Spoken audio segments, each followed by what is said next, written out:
ሰላም ጤና ይስጥልን እጅጉን የተወደዳችሁና የተከበራችሁ የአዲስ ስፖርት ቤተሰቦቻችን እንደምን አላችሁልን? ከእናንተው ከሆነው ከአዲስ ስፖርት የዩቲዩብ ቻናላችን አዳዲስ ስፖርታዊ ጉዳዮችን ልናካፍላችሁ እነሆ ዳግም ተገናኘን። ስለምታደምጡን፣ ስለምትከታተሉን፣ ቆይታችሁን ከኛ ጋር ስለምታደርጉ እጅጉን ከልብ አድርገን ነው የምናመሰግነው።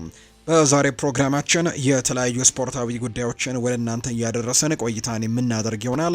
ከነዚህ መካከል ትልልቆቹን የአውሮፓ ክለቦች የተመለከቱ ስፖርታዊ ጉዳዮቻቸውን ወደ እናንተ እያደረስን ቆይታን እናደርጋለን። ከዛ ውጪ ግን ትላንትና የተደረጉ ጨዋታዎች ያሉ፣ ለምሳሌ ያክል በካራባው ካፕ ተጠባቂ የነበረው መርሃ ግብር በአርሰናልና በቼልሲ መካከል በኤምሬትስ ስቴዲየም የግማሽ ፍጻሜ መልስ ጨዋታ ወይም ደግሞ ወደ ዌምብሌ የፍጻሜ ጨዋታ ለማለፍ የተደረገ ትልቅ መርሃ ግብር ነበር። በአርሰናል አሸናፊነት ተጠናቋል። ከዚህ ጨዋታ ጋር አያይዘን የምናነሳቸው ጉዳዮች ይኖራሉ። ሌላኛው የፍጻሜ ተፋላሚ ደግሞ ዛሬ በሚደረገው ጨዋታ ነው ተለይቶ የሚታወቀው። ስለሱም ጉዳይ የምናነሳላችሁ ነው የሚሆነው። ክለቦችንም የተመለከቱ ስፖርታዊ ጉዳዮችን እናነሳለን። ብቻ እናንተ እስከ ፕሮግራማችን ፍጻሜ ድረስ አብራችሁኝ እንድትቆዩ በአክብሮት ጋብዛለሁ። ቪዲዮአችንን ላይክ፣ ቻናላችንን ሰብስክራይብ እያደረጋችሁ ቆይታችሁን ከኛ ጋር አድርጉ። ከመሸጋገሪያ በኋላ በድጋሚ ተመልሰን እንገናኛለን። አብራችሁኝ ነው።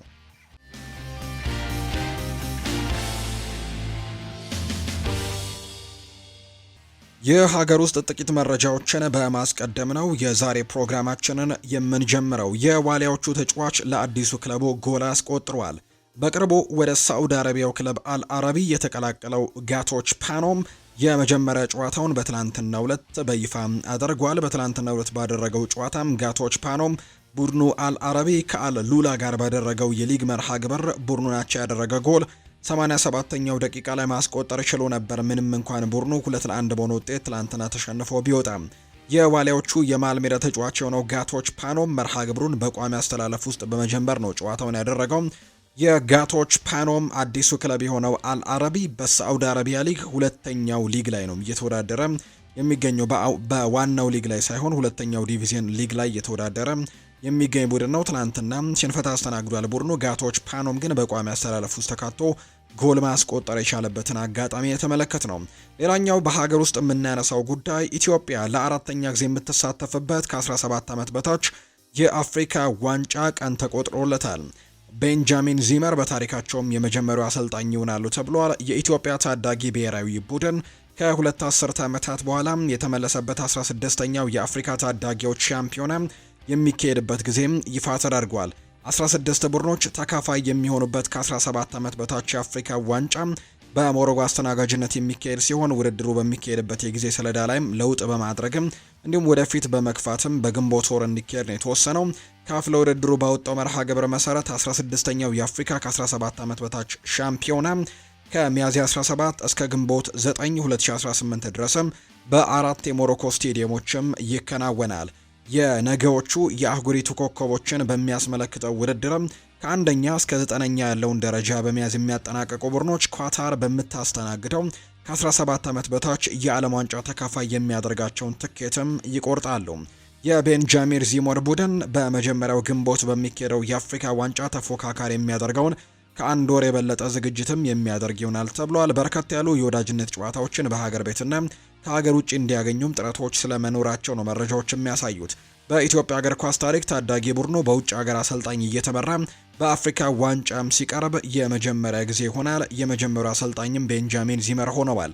አሰልጣኝ ቤንጃሚን ዚመር ብዙም ባልተራዘመ ጊዜም ከኢትዮጵያ እግር ኳስ ፌዴሬሽን ጋር ውል የሚያስሩ ሲሆን ዳጎስ ያለ ጥቅማ ጥቅምም እንደሚመቻችላቸው ለማወቅ እንደተቻለ ነው መረጃዎች እየወጡ የሚገኙት። የሀገር ውስጥ መረጃዎችን እዚህ ጋር ገታ እናደርግና ወደ ውጭ ሀገር ስፖርታዊ ጉዳዮቻችን በቀጥታም እናምራ።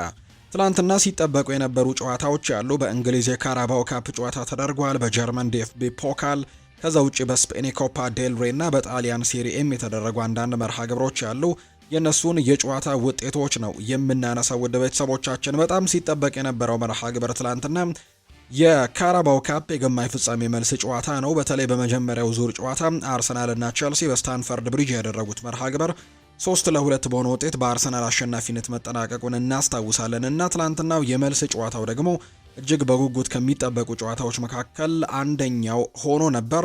ትላንትና በኤምሬትስ ስቴዲየም ነው ይህ ጨዋታ እየተደረገው። በአርሰናል በእርግጥ የማለፍ እድሉ ሰፋ ያለ እንደነበር ተመልክተናል። አንደኛ ከሜዳ ውጪ 3-2 በሆነ ውጤት ማሸነፍ ችሏል። ከዛ ውጪ ደግሞ የትናንትናው ጨዋታ ደግሞ በሜዳው እንደመደረጉ መጠን ደግሞ የማሸነፍ ቅድመ ግምትም አግኝቶ ነበር። አሰልጣኝ ሊያም ሮስኒየር ሳይቀር አርሰናል የማለፍ እድሉ ትልቅ ነው ሲሉ ተናግረው ነበር። ነገር ግን ውጤቱን ለመቀልበስ ግን የምንችለውን ሁሉ እናደርጋለን ሲልም ጭምር ነበር። ከዛ ውጪ በመጀመሪያው ዙር ቼልሲ 3-2 ሲሸነፍ ሁለቱን ግቦች ያስቆጠረው አሌሃንድሮ ጋርናቾ ደግሞ ማንቸስተር ዩናይትድ በኤምሬትስ ስቴዲየም ሄዶ አርሰናልን አሸንፎ መመለሱ እናስታውሳለን እና ማንቸስተር ዩናይትድ ይህንን ካደረገ እኛም ቼልሲዎች አያቅተንም የሚል አይነት ሀሳብን ሰጥቶ ነበር። ነገር ግን በትላንትናው ጨዋታ አርሰናል 1-0 በሆነ ውጤት በማሸነፍ ወደ ቀጣዩ ዙር ማለፋቸውን አረጋግጠዋል።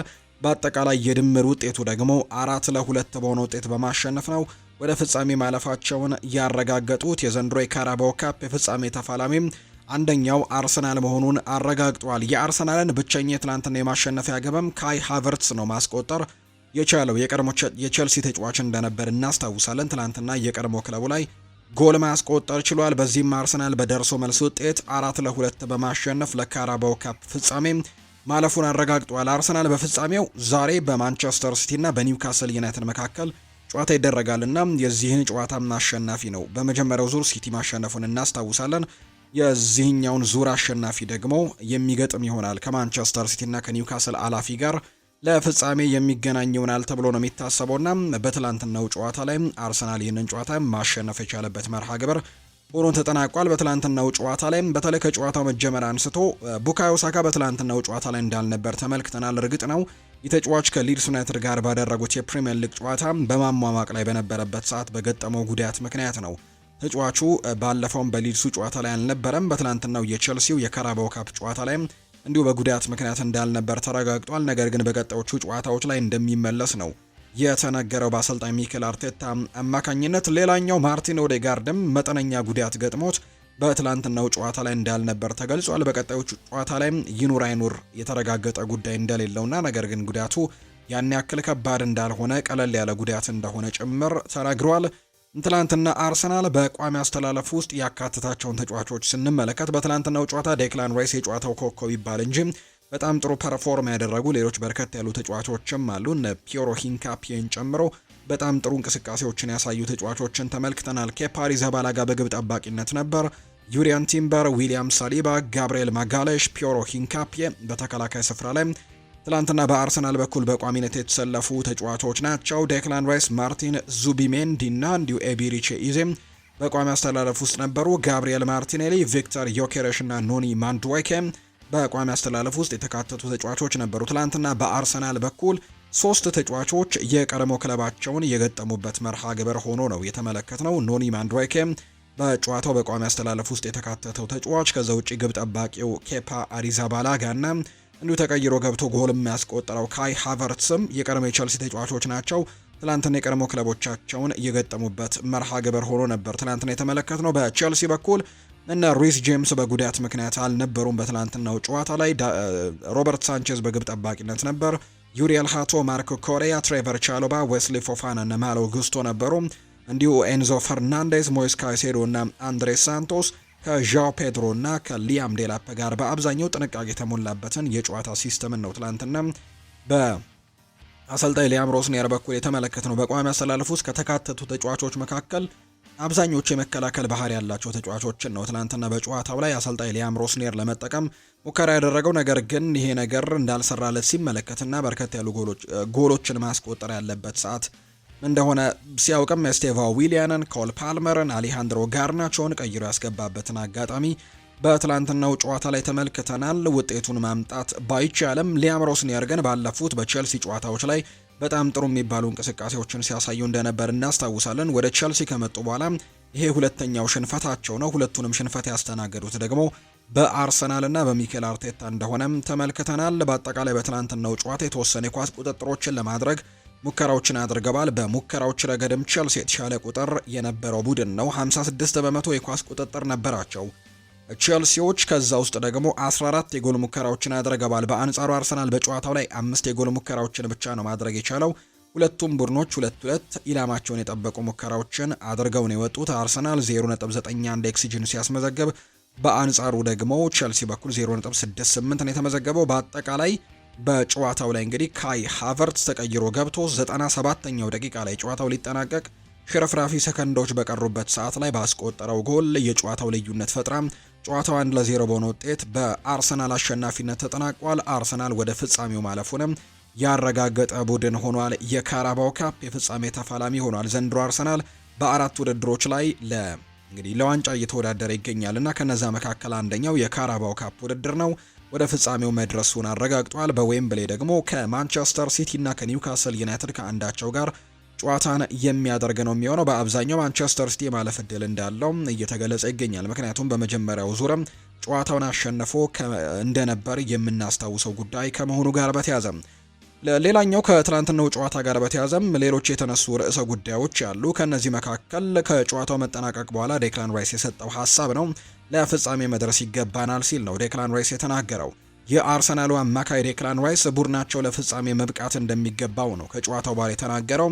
በዚህ ዓመት በሁሉም ውድድሮች ስኬታማ የመሆን ፍላጎት ነው ያለን ሲል ነው የትናንትናው ጨዋታ የጨዋታው ኮከብ ተብሎ የተመረጠው ዴክላን ራይስ። አያይዞም ከዚህ ክለብ ጋር ለፍጻሜ መድረስም አስደናቂ ስኬት ነው፣ ለፍጻሜ መድረስም ይገባናል ሲልም ጭምር ነው የተናገረው። ለቼልሲ ክብር መስጠት አለብን፣ አዲስ አሰልጣኝ ከመጣ በኋላ አስደናቂ መሆናቸውንም ተመልክቻለሁ ሲል ዴክላን ራይስ ይናገራል። ስለ አርቴታ የሚያነሳው ራይስ እሱም መመስገን አለበት፣ ቡድኑን ከታች ወደ ላይም አንስቶታል፣ እሱን ማመስገንና ከጎኑ መቆምም ይኖርብናል ሲልም ጭምር ነው የተናገረው። ዴክላን ራይስ ነው ይህንን ሀሳብ የሰጠው። ሌላኛው ሚኬል አርቴታ ነው የአርሰናሉ አሰልጣኝ ከትላንትናው ድል በኋላ ሀሳቡን የሰጠው። አሁን ሄደን ዋንጫውን ማሸነፍ አለብን ብሏል። አርቴታ ሲናገር የአርሰናሉ አሰልጣኝ ሚኬል አርቴታ ለፍጻሜ በማለፋቸው ወደር የሌለው ደስታ እንደተሰማው ይናገራል። በጣም ተደስቻለሁ ያለው አርቴታ ለፍጻሜ ማለፍ ይገባናል፣ አሁን ሄደን ፍጻሜውን ማለፍም ማሸነፍም ይኖርብናል ሲልም ጭምር ነው የተናገረው። አክሎም ትልቅ ዋንጫን ለማሸነፍ እንደተቃረብን በየቀኑ ጠንክረን እንሰራለን፣ ምርጥ ስብስብም ይዘናል በማለትም ጭምር ነው የተናገረው። ጨዋታውን እንደጠበቅኩት አላገኘሁትም ያለው ሚኬል አርቴታ ጨዋታው በጥሩ ሁኔታ መርተነዋል ሲልም ጭምር ነው አርቴታ የተናገረው። ለዚህ ድንቅ ቡድን የቻልኩትን በመስራቴም ደስተኛ ነኝ፣ ሁሌም የተቻለኝን ለመስጠትም ጠንክሬ እሰራለሁ ያለው ደግሞ ኤቢሪቼ ኢዜ ነው። ትናንትና በጨዋታው ላይ በቋሚ አስተላለፍ ውስጥም ተካቶ እንደነበር ተመልክተናል። በሌላ በኩል በቼልሲው በኩል ደግሞ አሰልጣኝ ሊያም ሮስኒየር ሀሳባቸውን ሰጥተዋል። በቡድኔ በጣም ኮርቻለሁ ሲሉ ነው የተናገሩት። የሰማዮቹ አሰልጣኝ ሊያም ሮስኒየር በአርሰናል የደርሶ መልስ ጨዋታ ከቡድናቸው መሻሻል ማሳየታቸውን ነው የተናገሩት። በሁለቱም ጨዋታዎች ከቡድኑ ግልጽ መሻሻል አይቻለሁ ያሉት አሰልጣኙም ነገር ግን ሽንፈቱ ያማል፣ ማለፍ ፈልገን ነበር ነው ያሉት። አሰልጣኙ አያይዘውም በቡድኔ በጣም ኮርቻለሁ፣ ወደዚህ የመጣ ነው ለማሸነፍ ነበር፣ ነገር ግን አልተሳካልንም ሲሉ ተናግረዋል። በጨዋታው አርሰናል የማዕዘን ምት ሲመታ የተወሰኑ የቼልሲ ተጫዋቾች በሜዳው አጋማሽ ላይ ታይተው ነበር። ስለ ክስተቱ የተጠየቁት አሰልጣኙም አርሰናል በማዕዘን ምት ጠንካራ ነው፣ ነገር ግን ያንን ደግሞ ለማስቆም የተለየ መንገድን መሞከር ነበረብን ሲልም ጭምር ነው የተናገረው ሊያም ሮስኒየር እና በትናንትናው ጨዋታ ላይ ይህንን ነገር ማድረጋቸው አስገራሚ እንደነበረም ነው የተመለከትነው። የትናንትናው ጨዋታ በአጠቃላይ ይህንን ይመስላል። ዛሬ ደግሞ ሌላኛው የመልስ ጨዋታ ይደረጋል። የግማሽ ፍጻሜ የመልስ ጨዋታ በኢቲሃድ ስቴዲየም ነው። ይህ ጨዋታ የሚደረገው ማንቸስተር ሲቲ እና ኒውካስል ዩናይትድ ጨዋታቸውን ያደርጋሉ። በመጀመሪያው ዙር ጨዋታ ሴንት ጄምስስ ፓርክ ላይ በተደረገው መርሃ ግብር ማንቸስተር ሲቲ 2-0 በሆነ ውጤት ማሸነፉን እናስታውሳለን። ዛሬ በሜዳቸውና በደጋፊያቸው ፊት የሚያደርጉትን መርሃ ግብር የማሸነፍ ቅድመ ግምትን አግኝተዋል። ማንቸስተር ሲቲዎች የማለፍ ትልቅ እድልም እንዳላቸው ጭምር ነው የሚታወቀውና ይህ ጨዋታ ልክ ምሽት 5 ሰዓት ሲል ዛሬ የሚደረግ መርሃ ግብር ነው። በማንቸስተር ሲቲ በኩል ጀረሚ ዶኩ፣ ሄስኮ ግቫርዲዮል፣ ማቴዮ ኮቫቺች፣ ሳቪኒሆ፣ ጆን ስቶንስ በዛሬው ጨዋታ ላይ በቋሚ አስተላለፍ ውስጥ የመካተት እድል የሌላቸው ተጫዋቾች ናቸው። በአንጻሩ ራያን ሸርኪም በዛሬው ጨዋታ ላይ የመኖር እድሉ አጠያያቂ ነው። የመኖር እድሉ በጣም ጠባብ ነው።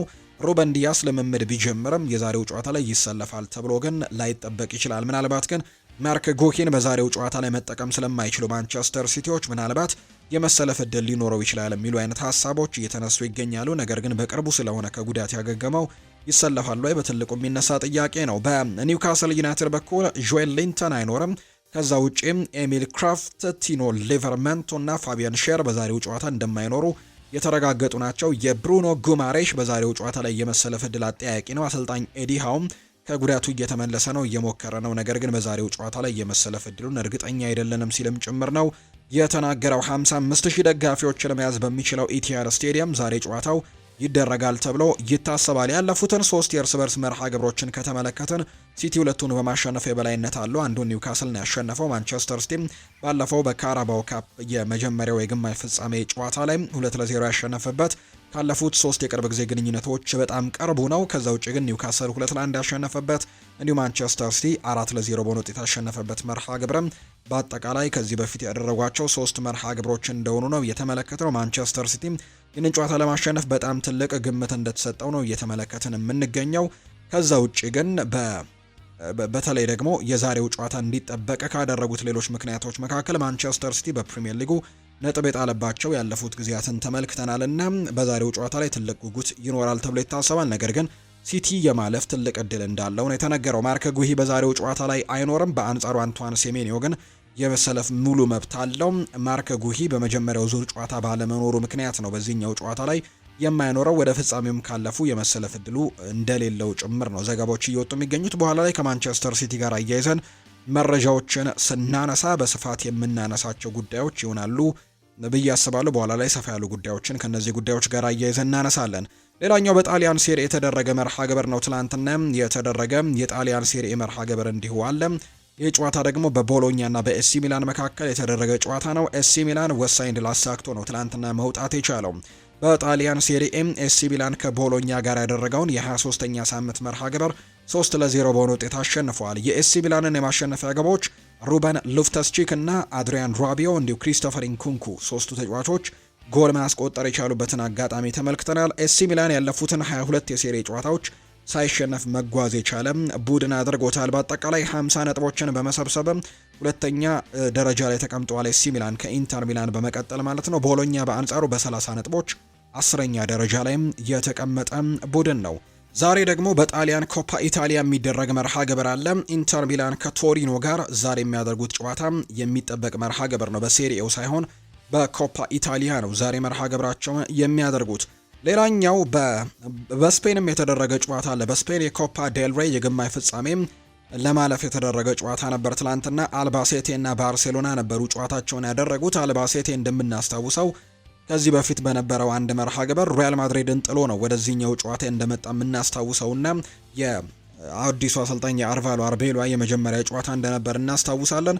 አልባሴቴዎች ሪያል ማድሪድን አሸንፈው ወደ ቀጣዩ ዙር ማለፋቸውን የምናስታውሰው ጉዳይ ነው። ትናንትና ደግሞ ከባርሴሎና ጋር ነው ጨዋታቸውን ያደረጉትና በተለይ አልባሴቴዎች አሁንም ባርሴሎናንም አሸንፈን ማለፍ የምንችልበት ጊዜ ላይ ነን ሲሉ ጭምር ሀሳባቸውን ሰጥተው ነበር ከጨዋታው በፊት። ነገር ግን ጨዋታውን ባርሴሎና 2-1 በሆነ ውጤት ማሸነፍ ችሏል። ላሚን ያማልና እንዲሁ ሮናልድ አሮሆ ግቦቹን ማስቆጠር እየቻሉ ተጫዋቾች ናቸው። ባርሴሎና 2-1 ሲያሸንፍ ባርሴሎና ማሸነፉን ተከትሎ ለስፔን ኮፓ ዴል ሬይ የግማሽ ፍጻሜ ማለፋቸውን ያረጋገጡ ቡድን መሆናቸውን ነው ትላንትና የተመለከትነው። በስፔን የኮፓ ዴል ሬይ ሌላ ጨዋታም ዛሬ ዲፖርቲቮ አላቬዝ ከሪያል ሶሴዳድ፣ ቫሌንሲያ ከአትሌቲክ ቤልባኦ ጋር የሚያደርጓቸው መርሃ ግብሮች የሚጠበቁ መርሃ ግብሮች ናቸው። በሌላ በጀርመን ዲኤፍቢ ፖካል ዛሬ የሚደረግ ጨዋታ አለ። ሆልስቲን ከስቱትጋርት ጋር የሚያደርጉት ጨዋታም ዛሬ የሚጠበቀው። ትላንትና ባየር ሌቨርኩዘን ሴም ፓውሌን በዲኤፍቢ ፖካል 3-0 በሆነ ውጤት ማሸነፉን ተመልክተን ነበር። ዛሬ ደግሞ እነዚህ ጨዋታዎች የሚደረጉ ነው የሚሆነው።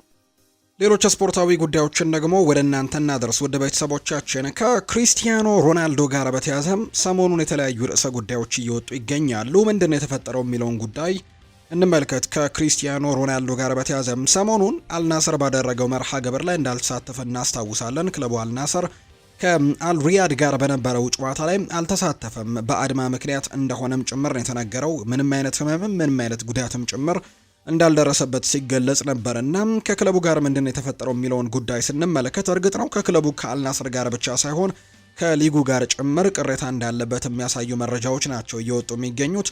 ፖርቱጋላዊው ኮከብ ክሪስቲያኖ ሮናልዶ ክለቡ አልናስር በዝውውሩ ላይ ባደረገው አነስተኛ ተሳትፎ ምክንያት ነው ቅሬታ ውስጥ እንደገባ ጭምር እየተነገረው። በዚህ ምክንያት ሮናልዶ አልናስር ትላንትና ባደረገው መርሃ ግብር ከዛ ውጪ ደግሞ በቀጣይም ከአልኢቲሃድ ጋር በሚደረገው ጨዋታ ላይ ላይኖር እንደሚችል ጭምር ነው መረጃዎች እየወጡ የሚገኙት። በተለይ ደግሞ ሮናልዶ ትላንትና ጠዋት በነበረው የቡድኑ ልምምድ ላይ ጭምር እንዳልተገኘ ነው ለክለቡ በጣም ቅርብ የሚባለው የመረጃ ምንጮችም እየተናገሩ የሚገኙት። የፖርቱጋል መገናኛ ብዙሃን ደግሞ ሮናልዶ አልናስርን ከለቀቀም ወደ አሜሪካን ሜጀር ሊግ ሶከር ከዛ ውጭ ደግሞ አንዳንድ የአውሮፓ ክለቦችም ጭምር ሮናልዶን ለማስፈረም እንቅስቃሴዎችን እያደረጉ እንደሚገኙ ጭምር የሚያሳዩ መረጃዎችን ነው እያወጡ የሚገኙት የፖርቱጋል ሚዲያዎች። ሪካርድ ፖርቱጋል የተባለው የመረጃ ምንጭ ይህንን በስፋት እያጋራው እንደሚገኝ ነው የተገለጸው። የክሪስቲያኖ ሮናልዶ የውል ማፍረሻ 50 ሚሊዮን ዩሮ አካባቢ መሆኑን የፖርቱጋሉ ሚዲያ ሪካርድ ፖርቱጋል አስነብበዋል። ሮናልዶ ቀጣይ ክለቡ ከአልኢቲያድ ጋር በሚያደርገው ጨዋታ ላይም የመሳተፉ ነገር እጅግ በጣም አጠራጣሪ እንደሆነ ነው የተነገረው። ይህ በእንዲህ እንዳለም ክሪስቲያኖ ሮናልዶ ምንድን የተፈጠረው የሚለው ጉዳይ በትልቁ እንመልከት። በተለይ ይሄ ነገር የመጣው ካሪም ቤንዜማ ወደ አልሂላል የሚያደርገው ዝውውር መነሳቱ ከጀመረ በኋላና በተለይ ካሪም ቤንዜማ ከአልኢቲያድ ጋር የፈጠረው ሰጣ ገባ ደሞዝ አይከፈልህም፣ የምስል መብትህን ተጠቅመ ግን ኮንትራትን አራዝም የሚል አይነት ጥያቄ ከቀረበለት በኋላ በጥያቄው ደስተኛ እንዳልነበር፣ ከዛ ውጭ ደግሞ የተጠየቀበት መንገድም እጅግ እንዳላስደስተው ከገለጸ በኋላ እንግዲህ ካሪም ቤንዜማ ከክለቡ ጋር ለመለየት ከወሰነ በኋላ ያመራው ወደ ሊጉ ተፎካካሪ ክለብ አልሂላል ነው። አልሂላልና አልናስር ደግሞ በዚህ የውድድር ዓመት ለዋንጫ በትልቁ እየተፎካከሩ የሚገኙ ቡድኖች ናቸው።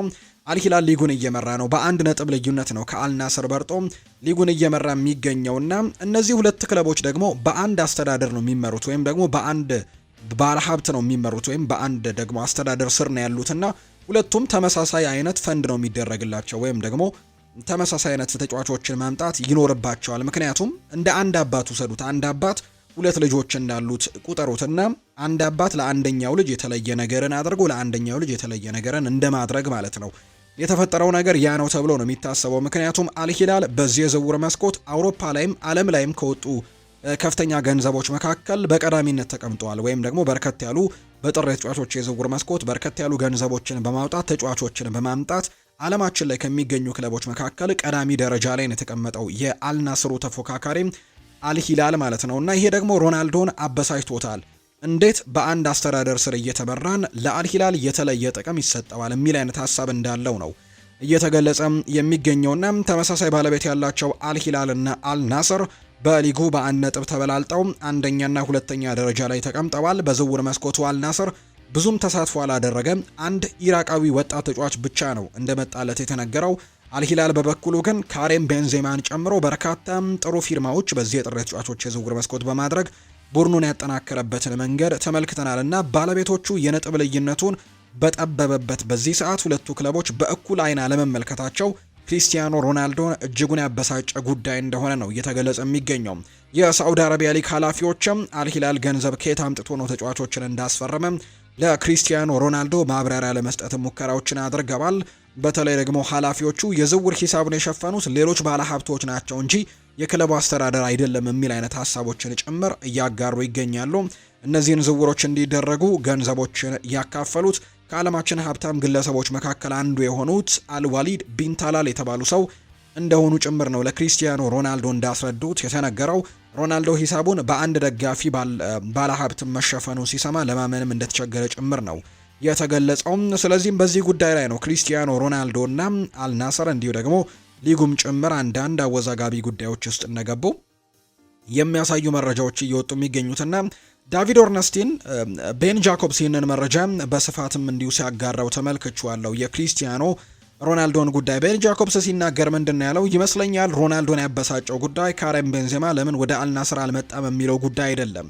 አስቡት፣ ልክ 4 ልጆች እንዳላችሁና ለአንድ ልጅ አንድ ትልቅ ስጦታ እንደመስጠት ከዚያም ደግሞ ለሌሎች ልጆቻችሁ በተመሳሳይ አንድ ትልቅ ስጦታ ትሰጣላችሁ።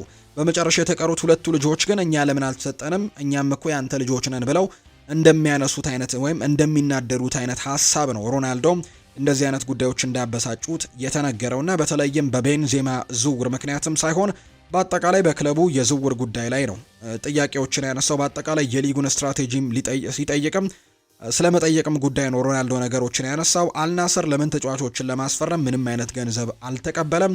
በተቃራኒው ደግሞ አንዱ ክለብን ጠቅሞ ሌላኛውን ክለብ የሚጎዳ አይነት አሰራር ለምንድን ነው የተደረገው? በዚህም ሮናልዶ የቅርብ ጓደኛው ካሪም ቤንዜማ ወደ አልሂላል ሲሄድም ተመልክቷል እና በእርግጥም በዚህ ደስተኛ አልነበረም። ስለሆነም ወደ ሊጉ አስተዳደር ቀጥተኛ መልእክትንም ልኳል። አሁን ላይ ሊጉ እንዴት ምላሽ እንደሚሰጠው በርካቶች የሚጠብቁት አይነት ጉዳይ ነው የሚሆነው። ነገር ግን ሮናልዶ ሰሞኑን የተነሳው ጉዳይ ከዚህ ጋር በተያያዘ ነው። በርከት ያሉ የአውሮፓ ክለቦች ግን ሮናልዶን ምናልባት ለማስፈረም እንቅስቃሴዎችን እያደረጉ ይገኛሉ። ሮናልዶን ለማስፈረም አሁን ላይ 50 ሚሊዮን ዩሮ የውል ማፍረሻ መክፈል ይኖርባቸዋል። ያንን ለማድረግ ጭምር ዝግጁ የሆኑ የአውሮፓና የሜጀር ሊግ ሶከር ክለቦች ጭምር እንዳሉ ነው እየተገለጸ የሚገኘው። በቀጣይ ከክሪስቲያኖ ሮናልዶ ጋር በተያያዘ የሚነሱት ጉዳዮች ደግሞ ወደ እናንተ መልሰን የምናደርስ ነው የሚሆነው። ውድ ቤተሰቦቻችን የማንቸስተር ዩናይትድ ጉዳዮችን ወደ እናንተ እናደርስ። ውድ ቤተሰቦቻችን ብሩኖ በ2020 ማንቸስተር ዩናይትድን ስለተቀላቀለበት ሁኔታ በግልጽ ሀሳቡን ይናገራል። ታሪኩ የጀመረው ክረምት ላይ ነበር። በወቅቱ ቶትንሃም ይፈልገኝ ነበር። ከሞሪኒሆ ጋርም ከሌሎችም ጋርም እንዲሁ ተገናኝቼ ነበር። ሆኖም ግን ዝውውሩ አልተሳካም። ስፖርቲንግ ሊዝበን ሊሸጠኝ አልፈለገም። ፕሬዚደንት ቫራንዳስም እንዲሁ በወቅቱ በጣም ነበር ያስከፉኝ። በእንግሊዝ የዝውውር መስኮት ከተዘጋ በኋላ ግን እርስ በርስ ተነጋገርን። ታዲያም ጥር ላይ ስፖርቲንግ ሊዝበን አሁንም የገንዘብ ችግር ስለነበረበት ሊሸጠኝ ተገደደ። ያኔ ደግሞ የማንቸስተር ዩናይትድ ጥያቄ መጣ። ወኪሌ ሲደውልልኝ ቤት እንግዲህ ነበርኩኝ። ባለቤቴም አይኗ በእንባ ተሞልቶ ከጎኔ ቆማ ነበር። እሷም ምን ሆነሽ ነው ብዬ ጠየቅኳት። ምን እንደተፈጠረም ጠየቅኳት። እንዲሁ ደግሞ ምን ላይ ሰጠኋትም። እኔም ቆይ ከሚጌል ጋር እያወራሁኝ ነው አልኳት። እሷ ማውራትም ብትቀጥልም እኔ ግን አልሰማኋትም ነበር። ከእሷ ጋር ማውራት አልተቻለም። ምክንያቱም እንደነገርኳችሁ ሁኔታው ለእኔ በጣም ህልም ነበር፣ ማንቸስተር ዩናይትድ መምጣት። ሁልጊዜም በፕሪሚየር ሊግ መጫወት እፈልግ ነበር። ዩናይትድ ደግሞ ሁሌም የምወደው በጣም ትልቁ ክለቤ ነበር ሲልም ጭምር ነው ብሩኖ ፈርናንዴዝ የተናገረውና በእንባ የታጀቡ ጊዜያቶችን ጭምር ማንቸስተር ዩናይትድ እንደሚፈልገኝ ሳውቅ አሳልፍ ያለው ሲልም ጭምር ነው የተናገረው ብሩኖ ሚጌል ፈርናንዴዝ። ሌላኛው ዲየጎ ዳሎ ነው ሀሳቡን የሰጠው። ከብሩኖ ጋር ለ7 ዓመታት አብረን ቆይተናል። ከቤተሰብ ቀጥሎ በህይወቴ በብዛት የማየውና የማምነው ሰው እሱን ብሩኖን ነው። እንዲያውም አንዳንድ ጊዜም ከባለቤቴ በላይ የማምነውም እሱን ይመስለኛል። ምክንያቱም በየቀኑ አብረን ነን። ለስኬት ደግሞ እንዲህ አይነት ግንኙነትን መገንባት የግድ ነው። እኔ ሁልጊዜም የምለው ነገር ቢኖር ድል ለማምጣት በሜዳ ላይ አብረን እስከ መጨረሻው እንፋለማለን ሲልም ጭምር ነው ዲየጎ ዳሎ ስለ ብሩኖ ሚጌል ፈርናንዴዝ ሀሳቡን የሰጠው። ሌላኛው የምናነሳው ጉዳይ ከማኑኤል ኡጋርቴ ጋር የተያዘ ጉዳይ ነው። ማንቸስተር ዩናይትድ ማኑኤል ኡጋርቴ በዚህ የውድድር ዘመን በሜዳ ላይ ያለ 24 ጎሎች ተቆጥሮበታል። በተለይም በዚህ ሳምንትም ከፉላም ጋር በነበረው ጨዋታ በ75ኛው ደቂቃ ላይ በተቀይሮ እንግዲህ ወደ ሜዳ ይገባል። ይተጫዋች ፉልሃምም 2-0 እየተመሩ ነበር፣ ወይም ማንቸስተር ዩናይትድ ፉልሃምን 2-0 እየመሩ እንደነበር እናስታውሳለን። ኡጋርቴ ሜዳ ላይ በገባ ቁጥር ግን ዩናይትድ ግብ ማስተናገዱ አሁንም ቀጥሏል። በተለይም ኢኒዮሶች ይህንን ነገር በትልቅ ትኩረትም የሚያስቡበት ነገር ነው። ኡጋርቴ በዚህ ውድድር ዘመን በሜዳ ላይ በነበረበት ጊዜ ዩናይትድ ላይ 24 ጎሎች ተቆጥሮበታል። በክረምት ቢያንስ 2 የመሃል አማካይ ተጫዋቾችን እንደሚያስፈርሙ በድጋሚ የተነገረ ጉዳይ ነው። ዩናይትድ በዚህ አካባቢ ስፔሻሊስቶች የሉትም። እናም ወደ አውሮፓ ውድድር ለመመለስም በሚፈልጉበት ጊዜም ጥራቶች በደንብ እንደሚያስፈልጉት ነው የተመለከትነው። ዩራጓዊው በዚህ ውድድር ዘመን እንደገና በከፍተኛ ሁኔታ እንግዲህ የተቀነሰ ሚናን ነው እየተጫወተ የሚገኘው። ነገር ግን ተቀይሮ እንኳን በሚገባባቸው ሰዓቶች ማንቸስተር ዩናይትድ ጎሎችን የሚያስተናግድ አይነት ቡድን ሆኗልና ከማኑኤል ኡጋርቴ ጋር መከላከሉ በጣም ከባድ የሚሆንበት አጋጣሚዎች እየተፈጠሩ እንዳለ ነው መረጃዎች የሚያሳዩት። በተለይም በፉልሃሙ ጨዋታ ላይ በአሰልጣኙ ስር ረጅም ደቂቃ መጫወትን ችሏል። ዩናይትድ አርሰናልን ባሸነፈበት ጨዋታ ላይ ጥቅም ላይ ያልዋለ ተቀያሪ ተጫዋች ነበረ። በማንቸስተር ደርቢ ድልም ለ9 ደቂቃዎች ብቻ ነው የተጫወተው። ከጥር ወር በፊት ዩናይትድ ከኡጋርቴ ጋርም ከኦልትራፎርድ ለመለየት ፍቃደኛ እንደሚሆን ሪፖርቶች ይወጡ ነበር። ኡጋርቴ ባለፈው ወር ከአያክስ እና ከጋላት ሰራይን ፍላጎች ቢመጡለትም ክለቡ ግን በመጨረሻ ሽያጩን ውድቅ አድርጎታል። ምክንያቱም ካሪክ በቂ ጥልቀት ለማግኘት በቻምፒየንስ ሊግ የመሳተፍ እድልንም ለማግኘትም በርከት ያሉ ተጫዋቾች በቡድን ውስጥ እንዲቆዩ ስለሚፈልጉ ነው ይህንን ነገር ያደረገው እንጂ ማኑኤል ኡጋርቴ በማንቸስተር ዩናይትድ ቤት እጅግ በጣም እየከበደው እንደሚገኝና የሊጉን ፍጥነትን መቋቋም እንዳልቻለ ጭምር የሚያሳዩ ነገሮችን ነው እየተመለከትን የምንገኘው። በቀጣይ ማንቸስተር ዩናይትድ በክረምት የተጫዋቾች የዝውውር መስኮት ይህንን ቦታ በትልቅ ንቃትም ይከታተለዋል ተብሎ እንደሚታሰብ ነው መረጃዎች በትልቁ እየወጡ የሚገኙት። የአርሰናል ጉዳዮችን ወደ እናንተ እናድርስ።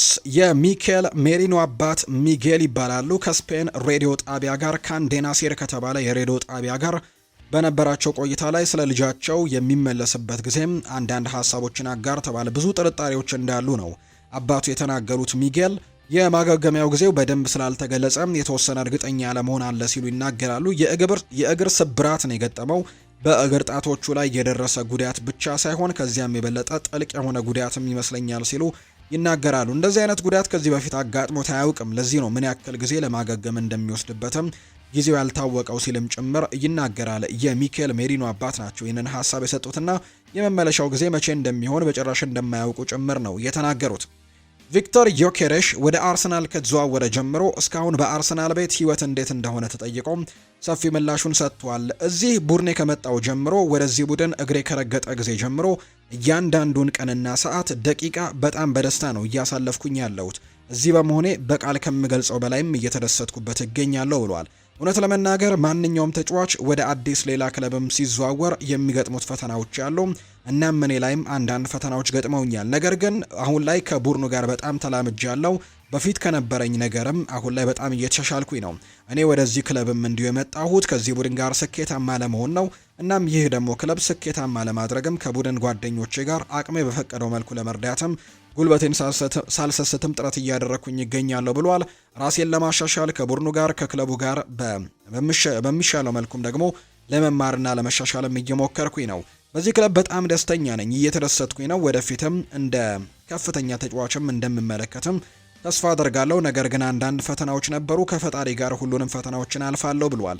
ይሄ መጀመሪያ አካባቢ የነበረው ፈተና እዚህ በአርሰናል ቤት ብቻ አይደለም። ወደ ፖርቱጋልም በሄድኩበት ጊዜ እንደዚህ የመጀመሪያዎቹ ጊዜያቶች ከባድ ነበሩ ለኔ። እኔ ማንም እንደሚያውቀው በዝውውሩ ወቅትም አንዳንድ ተግዳሮቶች አጋጥመው ነበር። ከቡድኑ ጋር ቅድመ ውድድር ዝግጅትም ከመጀመሪያው ጀምሮ በተሟላ ሁኔታ ከቡድኑ ጋር አልሰራሁኝም። የቡድኑ የጨዋታ ፎርም እንዲሁም ደግሞ የጨዋታ ስታይልና እንዴት እንደሚጫወቱ ከቡድኑ ጋር ለመዋሃድም ቅድመ ውድድር ዝግጅቶች ጥሩ የመዋሃጃ እድሎች ነበሩ። እናም ይህንን በአንዳንድ ምክንያቶችም ከቡድኑ ጋር ለመዋሃድ ጊዜ ወስዶብኛል። ያም ቢሆን ግን ከቡድኑ ጋር ለመስማማትና ለመዋሃድ በምችለው መልኩ እየታገልኩኝ ነበር ሲልም ነው ቪክተር ዮኬሬሽ የሚናገረው። ለእኔ በጣም አስፈላጊው ነገር የኔ የግል ሁኔታ ሳይሆን ዋናው ነገር ቡድኑ እያሸነፈ መቀጠሉ ነው። እንደ ቡድኑ ጥሩ መጫወት መቻላችን ነው። እርግጠኛ ነኝ ለዚህ ቡድን ደግሞ አቅም የሚፈቅደውን ሁሉ ለማድረግም ይህንን ቡድን እንደምረዳውና ሁሉንም ነገር ለዚህ ቡድን ለመስጠት እፈልጋለሁ። ይህንን ማድረግ እንደምችል አውቃለሁ። አሁን ለቡድኔ እያደረኩት ካለሁት በተጨማሪም ይበልጥ ለመስጠት እሞክራለሁ። እስካሁን ያደረኩት ከዚህ በላይ ቡድኑን መርዳት እንደምችል ለማሳየትም በቂ ጊዜ ያለኝ ሲልም ጭምር ነው የተናገረው ቪክተር ዮኬሬሽ። የአርሰናሉ የፊት መስመር አጥቂ ቪክተር ዮኬሬሽ ያለውን አቅም አውጥቶ ለማሳየት ጊዜ እንዳለው ነው የሚናገረው። ከዚህ በላይ የተሻለ ለማድረግ እንደምችልና ለማሳየትም አሁንም ጊዜው እንዳለኝ ያውቃለሁ። በአርሰናል ስላለው አጀማመርም የጠየቀው ዮኬሬሽ አንዳንድ ጊዜ ፈታኝ ነበር፣ ነገር ግን በዚህ መልኩ እየተሻሻልኩኝ ነው በማለትም ጭምር ይናገራል። አክሎም ወደ ፖርቱጋል ሲሄድም ተመሳሳይ ነገሮች ገጥመውኝ ነበር መጀመሪያ ላይ፣ አሁን ግን ቀስ በቀስ መላመዴን እቀጥላለሁ ሲልም ጭምር ነው ቪክተር ዮኬሬሽ እየተናገረ እንደሚገኝ ዘገባዎቹ የጠቆሙት። ሌላኛው ከአርሰናል ጋር በተያያዘ የሚነሳ መረጃ የአርሰናል የወሩ ምርጥ ተጫዋቾች እጩዎቹ ይፋ ተደርገዋል። የሰሜን ለንደኑ ክለብ አርሰናል የበረሃ ጥር የወሩ ምርጥ ተጫዋች እጩዎቻቸውን ይፋ አድርገዋል። በዚህ መሰረትም ቪክተር ዮኬሬሽ አንደኛው ነው። በተለይ በአውሮፓ ቻምፒየንስ ሊግ ጎሎችን አስቆጥሯል። እንዲሁ በፕሪሚየር ሊግም ሊድስ ዩናይትድ ላይ ጎል ማስቆጠሩን እናስታውሳለን። ቪክተር ዮኬሬሽ በዚህ ዝርዝር ውስጥ ተካቷል። ማርቲን ዙቤሜንዲም እንዲሁ በዚህ ዝርዝር ውስጥ የተካተተም ሌላኛው ተጫዋች እንደሆነ ነው የተመለከትነው። ጋብሪኤል ሄሱስ እና ጋብሪኤል ማጋሌሽም እንዲሁ በእጩ ዝርዝር ውስጥ በአርሰናል በኩል የተመለከትናቸው ተጫዋቾች ናቸው። ባለፈው ወር ማለትም በጃንዋሪ ወር በእኛ በጥር ወር ደግሞ እነዚህ ምርጥ ተጫዋቾች እንደነበሩ በአርሰናል ቤት ተመልክተናልና የወሩ የአርሰናል ምርጡ ተጫዋች ለመባለም እነዚህ ተጫዋቾች በእጩ ውስጥ እንደቀረቡ የሚያሳዩ መረጃዎችን ነው የተመለከት ነው። ሊቨርፑልን የተመለከቱ መረጃዎችን ወደ እናንተ የምናደርስበት ሰዓት ላይ እንገኛለን። ውድ ቤተሰቦቻችን ፍሎሪያን ቨርትስ ይናገራል። በጣም ደስተኛ ነኝ። ቡድኑ ጨዋታዎችን እንዲያሸነፍ እስከረዳሁኝ ድረስ ደስተኛ መሆኔን እቀጥላለሁ። እዚህ ሁልጊዜም ጥሩ ስሜት እየተሰማኝ ነው። ከነዚህ ደጋፊዎች ጋር በዚህ ስቴዲየም መጫወትም የሚያስደስት ነገር ነው። ምናልባትም ጎል ማስቆጠር እንደምችል ወይም ደግሞ ለቡድኑ አስፈላጊ እንደሆንኩኝ ደጋፊዎች ሲያዩ ትንሽ የተሻለ ግንኙነት ከነሱ ጋርም ትፈጥራለህ ሲልም ጭምር ነው ፍሎሪያን ቨርትስ የሚናገረው። እንዲሁ ስለ ሁጎ ኤኪቲኬም ይናገራል። በጣም ጥሩ ጥምረትን እንደፈጠሩ በርካቶች እያነሱ ይገኛሉ። ፍሎሪያን ቨርትስ ይህንን ጉዳይ አስመልክቶ ነው ምላሹን የሰጠው። ሁሉም ሰው ምን አይነት ጥራት እንዳለው ጠንቅቆ ያውቃል። ምን አይነት ድንቅ ተጫዋች እንደሆነ እንደገና ማየት ችለናል ብዬ አስባለሁ። በጣም ፈጣን ነው ሁጎ ኤኪቲኬ፣ በጣም ጥሩ አጨራረስም አለው። እናም ከሱ ጋር ሜዳ ላይ ደግሞ አብሬ በመጫወቴ ብቻ አስደሳች ነው። ከዚህ በላይ ብዙ የሚለው ነገር የለም ስለ ኤኪቲኬ ሲልም ጭምር ነው የተናገረው። ሌላኛው ቨርትስ አንፊልድ ላይ ስለመጫወትም ሀሳቡን ሰጥቷል። እዚህ ሲሆን ሁልጊዜም በጣም ጥሩ ስሜት ይሰማኛል። ከደጋፊዎችም በሚደንቅ ድባብ ጋርም በዚህ ስቴዲየም መጫወት ያስደስታል ሲልም ጭምር ነው የተናገረው። ሌላኛው ሪቻርድ ሂውስ፣ አርኔ ስሎት እንዲሁ የሊቨርፑል ዋና ስራ አስፈጻሚም ቢል ሆጋን አንድ ላይ በመሆን ቃለ መጠይቅን አድርገዋል። በትላንትናው ዕለት ሰፋ ያሉ ቆይታዎችን ያደረጉት ሪቻርድ ሂውስ ሊቨርፑል የፕሪሚየር ሊጉን ዋንጫ ሲያነሳ የተደረገውን የደስታ ሰልፍና በወቅቱ የተሰማቸውን ስሜትም የሚገልጽ አስተያየትን ሰጥተዋል። አርነ ስሎትና እኔም ሰዎች በመጨረሻ የርገን ክሎፕ ስለማይጠነቀቅባቸው ነገሮች ማውራት ሲጀምሩ የድል ሰልፉ ምን ሊመስል እንደሚችል ሰምተን ነበር። የሊግ ሻምፒዮንነቱ ሲረጋገጥና የድል ሰልፉ መታቀድ ሲጀምርም ሰዎች ይነግሩን ነበር። እኛ በተፈጥሮ ረጋ ያሉና በብዙ ነገር የማደንቃቸው ሰዎች ነን ለማለትም ይቻላል። ነገር ግን ሁሉም ሰው ይህንን እስክታዩ ድረስም ጠብቁ፣ እንዲህ ያለ ነገር አይታችሁ አታውቁም ይለን ነበር። በዚህ ሰልፍ ላይ ስንዞር ያየሁት ነገር አሁንም ድረስ ያስደንቀኛል። ሌሎች ሰዎች ያንን ደስታ ሲለማመዱ፣ ለአንዳንዶቹ ደግሞ የመጀመሪያም ነበር ማለት ብቻ ይቻላል። የዚህ ክለብ ታላቅነት ላይ ምንም ጥርጣሬ አልነበረኝም። ነገር ግን ጥርጣሬ ቢኖር እንኳን እነዚህ አይነት ትዕይንቶችን ካለህ በኋላ ለዘላለም ያ ጥርጣሬ ይጠፋልሃል ሲልም ጭምር ነው የተናገረው። የሪቻርድ ሂውዝ ንግግር አርነ ስሎት ለሊቨርፑል አሰልጣኝነት ለመምረጥ ዋናው ምክንያት ምን እንደነበረም ሲናገር እኔ በግሌ ስለ አርነ ስሎት የእግር ኳስ ፍልስፍና በአካል ከመገናኘታችን ከረጅም ጊዜ በፊት አውቅ ነበር። ይህም ደግሞ ከመጀመሪያው ግንኙነታችን ጀምሮ በመካከላችን መቀራረብም እንዲፈጠር ጭምር አድርጓል ሲልም ጭምር ነው የተናገረው። ቀደም ሲል በቦርንመዝ በነበረኝ የስራ ድርሻም የኛ የተጫዋች መልማዮች ወይም ስካውቲንግ ክፍል ደግሞ ደጋግሞ የፌኖርድ ተጫዋቾችን ያመጡልኝ ነበር። ወደ 4 ተጫዋቾች አካባቢ እነዚሁ ደርሰንም ነበር። ይህ ምናልባትም ከተጫዋቾች ችሎታ ይልቅ ተጫዋቾቹን ከሚያሰለጥነው ሰው አሰልጣኝ ከአርነ ስሎት ጋር የተያዘ ሳይሆን አይቀርም ብዬም አሰብኩኝ ሲልም ጭምር ነው የተናገረውና እንደዚህ አይነት ጉዳዮችን አንስቷል። ሌላኛው አርነ ስሎት የውድድር ዘመኑ ሁለተኛው አጋማሽ ላይ ስላለው ፍላጎትና ስለ እግር ኳስ ፍልስፍናውም የሰጠው አስተያየት ነው። አንዳንድ አሰልጣኝ ሊጉን ማሸነፍ ትችላለም፣ ቻምፒየንስ ሊግ ማለፍም ትችላለም፣ የኤፍኤ ካፕ ወይም የሊግ ካፕንም ማሸነፍ ትችላለህ። ነገር ግን ማሸነፍ የምትችለው ትልቁ ነገር ለማየት እጅግ ማራኪ የሆነ እግር ኳስን መጫወት መቻል ነው። ምንም እንኳን አሁን ባለንበት ወቅት ደጋፊዎች በዚህ ነጥብ ላይ ትንሽ ሊከራከሩ ቢችሉም እኔ ግን ግቤ ወይም ደግሞ ግብ አድርጌ ደግሞ ያስኩት ይህንኑ ነው። ሁልጊዜም ኳስ በእኛ ቁጥጥር ስር እንዲሆን እፈልጋለሁ። ሁልጊዜም በከፍተኛ ፍጥነት መጫወትን እፈልጋለሁ። ደጋፊዎች የሚያዩትና የሚወዱት ነገርንም ማምጣት እፈልጋለሁ።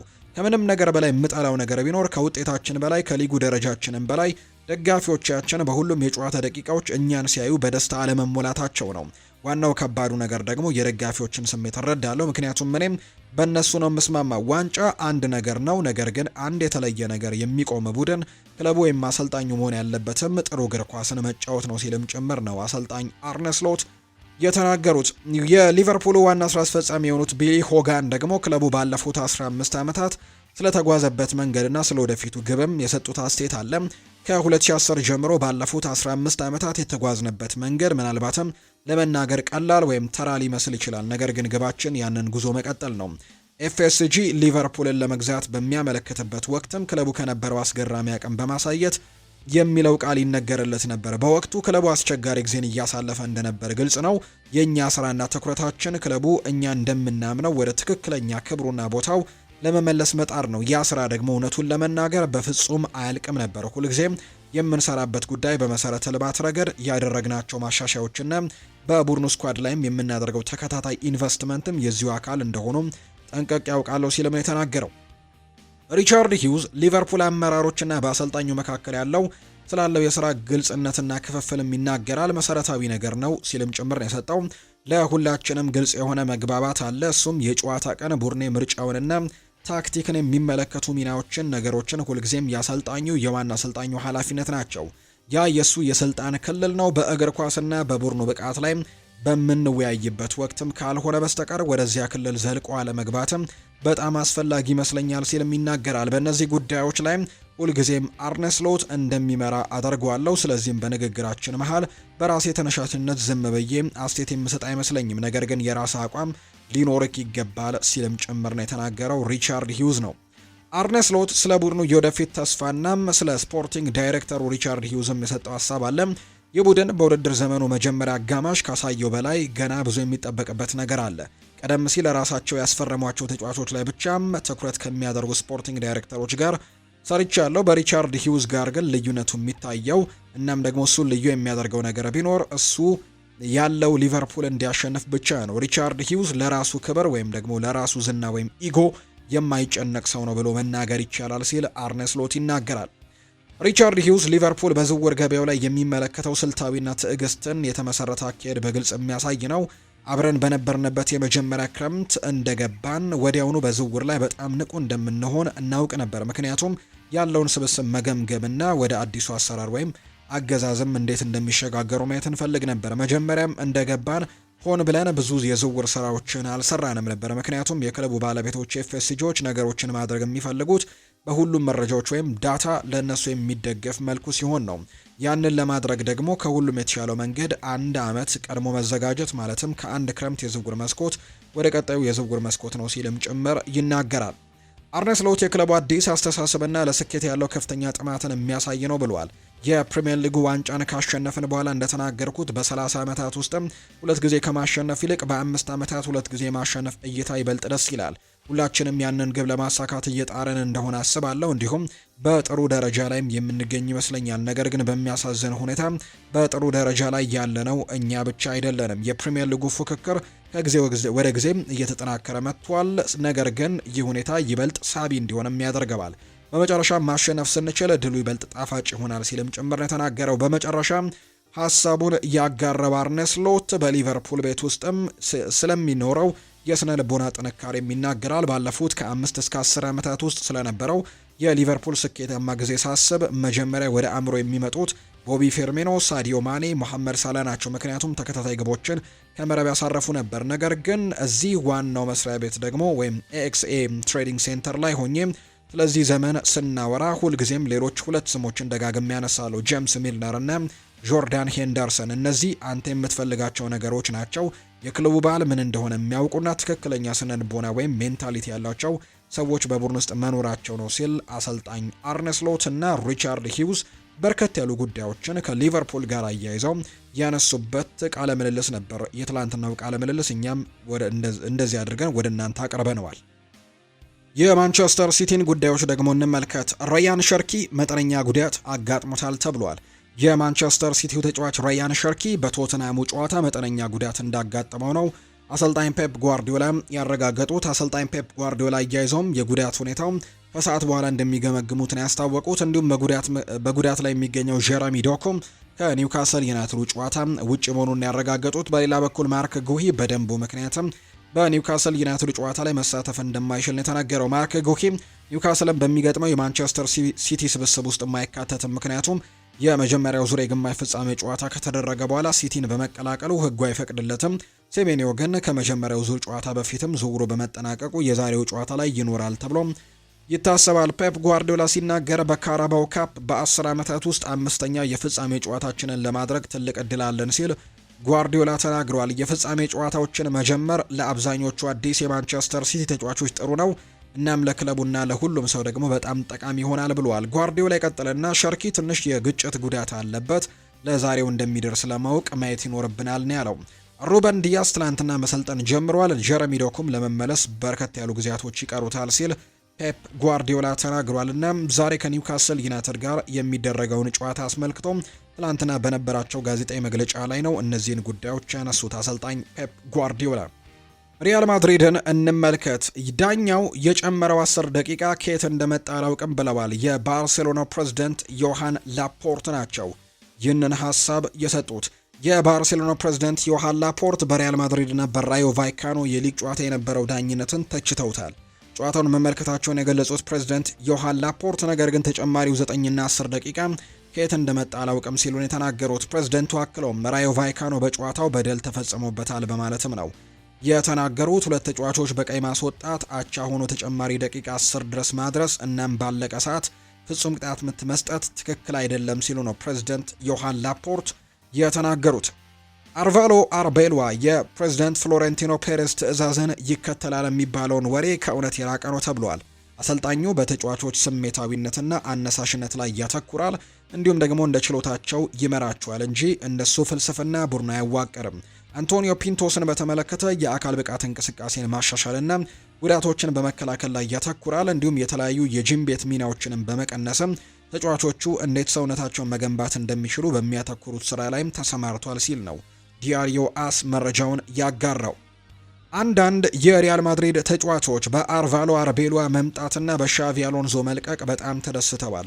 የአዲሱን አሰልጣኝ መምጣት በደስታ ተቀብለውታል። አሁን ላይ የበለጠ ምቾትም እየሰለጠኑ እንደሆነ ጭምር ይሰማቸዋል። ከእነዚህ መካከል አንደኛው ቪኒሲዮስ ጁኒየር ይሆናል ተብሎ ይታሰባል። ምክንያቱም በአሰልጣኝ ሻቪ አሎንዞ ስር ተደጋጋሚ ጊዜ ግጭት ውስጥ ከአሰልጣኙ ጋር ሲገባ ተመልክተነዋል። በአንጻሩ ግን በአርቫሎ አርቤሎ ስር ግን ከማይነኩ ተጫዋቾች መካከል አንደኛው መሆኑ የተረጋገጠ ጉዳይ ነው። ላካንዴና ሴር ነው ይህንን መረጃ ያጋራው። ትሬንት አሌክዛንደር አርኖልድ፣ አንቶኒ ሩዲገር እና እንዲሁ ደግሞ ሜንዲም ሶስቱም ተጫዋቾች እሁድ ከቫሌንሲያ ጋር ለሚደረገው ወደ ጨዋታው ይመለሳሉ ተብሎ ይጠበቃል። በተለይ ትሬንት ወደ ጨዋታው ይመለሳል። ከዛ ውጪ ደግሞ ፌዴሪኮ ቫልቬርዴም ወደ ወሳኙና ወደሚፈልገው ሚና ይመለሳል ተብሎ እንደሚጠበቅ ነው ማርካ መረጃውን ያጋራው። የሪያል ማድሪድ ኢላማ የሆነው ዳዮት ኦፓሚካኖ ከባየር ሚኒክ ጋር ያለው ኮንትራትን ለማራዘም ተስማምቷል በመባሉ ሪያል ማድሪድ ወደ ሌሎች የተከላካይ አማራጮችም ፊቱን አዙሯል ተብሏል። ከነዚህ መካከል ኒኮ ሽሎተርቤክ፣ ጎንዛሎ ኢናሲዮ፣ አንቶኒዮ ሲልቫ እና ጆርጂዮ ስካልቪኒ እነዚህን ተጫዋቾች ሊመለከት እንደሚችል ነው የተናገረው። በተለይ በትልልቆቹ የአውሮፓ ክለቦች የሚፈለገው ኒኮ ሽሎተርቤክ የሪያል ማድሪድም ቀዳሚው ኢላማ ይሆናል ተብሎ ይታሰባል። ኒኮ ሽሎተርቤክ የሪያል ማድሪድ ተከላካይ መስመርን ለማጠናከር የመጀመሪያ ቅድሚያ የሚሰጠው ጉዳይ ነው። ዳዮቶ ፓሚካኖ፣ ማርክ ጉሂና ጀረሚ ጃኮም የመሳሰሉ ተጫዋቾች አሁን ከጨዋታ ውጭ ሆነዋል ወይም ደግሞ ሌሎች ክለቦችን ተቀላቅለዋል። ለምሳሌ ክል ዳዮቶ ፓሚካኖ ባየር ሚኒክ ቤት ኮንትራት ለማራዘም ተስማምቷል። ማርክ ጉሂ ማንቸስተር ሲቲን ተቀላቅለዋል። ጀረሚ ጃኮም ወደ ሊቨርፑል መቀላቀሉ ይታወሳል። እና እነዚህ ተጫዋቾች ከሪያል ማድሪድ ኢላማ ውጭ መሆናቸው ዝውውሩ የማይሳካ ስለሆነ ሪያል ማድሪድ ሌሎች ተጫዋቾችን ለማስፈረም ሙከራዎችን እያደረገ ነው። ጃኮብ ራሞንንም ከኮሞ መመለስ ይፈልጋል። ከዛ ውጪ ግን ኒኮ ሽሎተርቤክ የቦሩሲያ ዶርትመንድ የተከላካይ ስፍራ ተጫዋች ቀዳሚ ኢላማቸው ቢሆንም ሌሎች ተጫዋቾችም እንዲሁ አሉ። የስፖርቲንግ ሊዝበኑ ጎንካሎ ኢናሲዮ፣ ከዛ ውጪ የቤኔፊካው አንቶኒዮ ሲልቫ እና ጆርጂዮ ስካልቪኒም በዚህ ዝርዝር ውስጥ እንደሚገኙ ነው በሪያል ማድሪድ በኩል እየሰማ ነው። ኢንጎሎ ኮንቴም ከአልኢቲያድ ጋር ተለያይቷል። ፈረንሳዊው የመሃል ሜዳ ተሰላፊ የሆነው ኢንጎሎ ኮንቴም ከአልኢቲያድ ጋር ያለው ኮንትራት በይፋ ማቋረጡን ነው የተነገረው። ኢንጎሎ ኮንቴ በቀጣይ የቱርኩን ክለብ ፌነርባቼን ለመቀላቀልም ከስምምነት መድረሱን የተነገረው።